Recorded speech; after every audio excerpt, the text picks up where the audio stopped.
باور ترانے گا نہیں سکتا۔ سبحان اللہ۔ یہ ہے ایک لیڈر، انقلابی لیڈر کی بات۔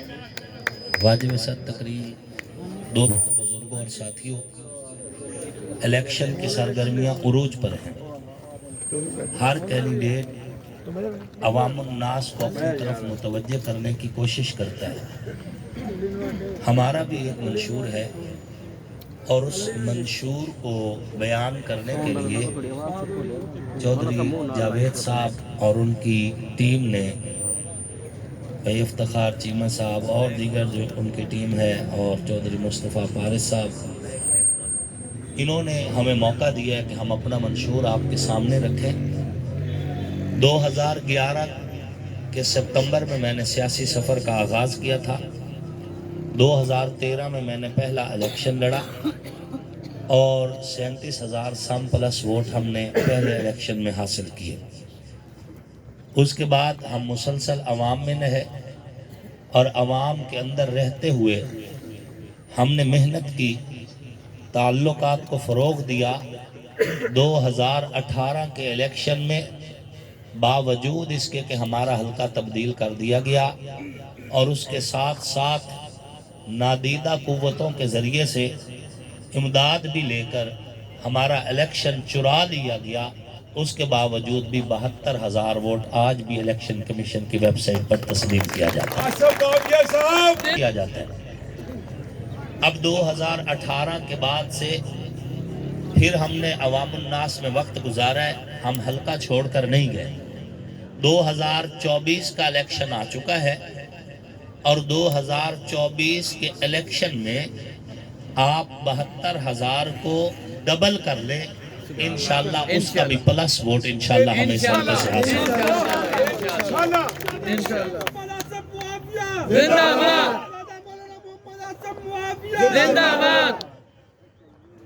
1970 سے 2022 تک میرے جھنگ پر قابض رہنے والے اشرافیہ آج ہمیں یہ کہتے ہیں کہ ان لوگوں کا سیاست سے کیا کام۔ آج وہ ہمیں کہتے ہیں کہ یہ شدت پسند ہے، آج وہ ہمیں کہتے ہیں کہ یہ علاقے کے لیے خطرہ ہے۔ میں ان سے پوچھتا ہوں، 50 سال اقتدار تمہارے پاس رہا ہے، اگر اخلاقی جرت ہے تو ایک ویڈیو بیان میں بیٹھ کر اس عوام کو بتاؤ کہ کوئی ایک میگا پروجیکٹ آپ شور کوٹ کو دے چکے ہو یا احمد پور سیال کو۔ اگر اخلاقی جرت ہے تو ویڈیو بیان میں بتا دو۔ ایک بھی میگا پروجیکٹ نہیں ہے۔ اور اگر صحافی پوچھتے ہیں تو کہتے ہیں جی ہم نے واٹر فلٹریشن پلانٹ لگوایا۔ بھئی یہ تو ہمارا کونسلر بھی لگوا لیتا ہے، یہ کوئی میگا پروجیکٹ ہے؟ 50 سال اقتدار میں رہے ہو اور میں سکرین کے سامنے کہہ رہا ہوں 50 سال تو بڑی مدت ہے۔ میرے حلقہ کی عوام صرف 5 سال مجھے دے اور ان 5 سالوں میں اگر میں اپنے حلقہ میں ترقیاتی کام نہ کروا سکوں اور اس حلقہ کو ترقیاتی کاموں کے حوالے سے خوشحال نہ بنا سکوں، میرا تم سے وعدہ ہے میں اگلی دفعہ ووٹ مانگنے نہیں آؤں گا۔ انشاءاللہ۔ زندہ باد۔ زندہ باد۔ زندہ باد۔ میں ڈھیٹ نہیں ہوں کہ حکومت میں بھی رہوں اور کام بھی نہ کروں اور پھر منہ اٹھا کے آ جاؤں۔ کیا بات۔ اب تو الحمدللہ ٹیم بھی بڑی اچھی مل گئی ہے، مزید کام کرنے کا مزہ آئے گا۔ ہم چاہتے ہیں ہمارا حلقہ ترقی کرے، حقوق یکساں ہو۔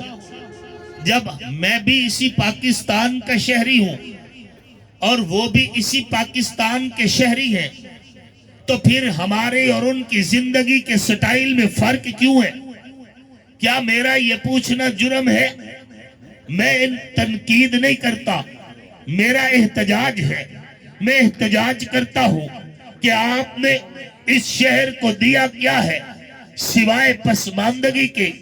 دیا کیا ہے سوائے ٹوٹی سڑکوں کے؟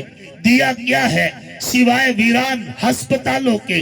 دیا کیا ہے سوائے بغیر دیواروں کے سکولوں کے؟ دیا کیا ہے سوائے تعلیمی انحطاط کے؟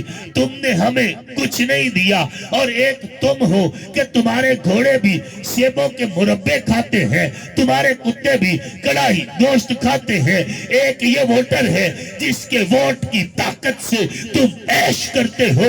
ان کو پیراسیٹامول کی گولی بھی نہیں ملتی, 2 وقت کی روٹی بھی مزدور کی پوری نہیں ہوتی. اور ایک تم ہو کہ تم موج مستی میں ہیلی کاپٹروں میں میرے ووٹر کی ووٹ کی طاقت سے مزے لیتے ہو, پھرتے ہو, سب کچھ کرتے ہو. اپنے لیے بہت کچھ کر لیا. جب ہم نے پوچھا کہ سڑک کیوں نہیں بنی, جب ہم نے پوچھا ہسپتال اپ گریڈ کیوں نہیں ہوا, جب ہم نے پوچھا یونیورسٹی کیوں نہیں میرے شہر میں, جب ہم سوال کرتے ہیں تو جواب میں صرف ناک دا کوکا سنائیں دیو.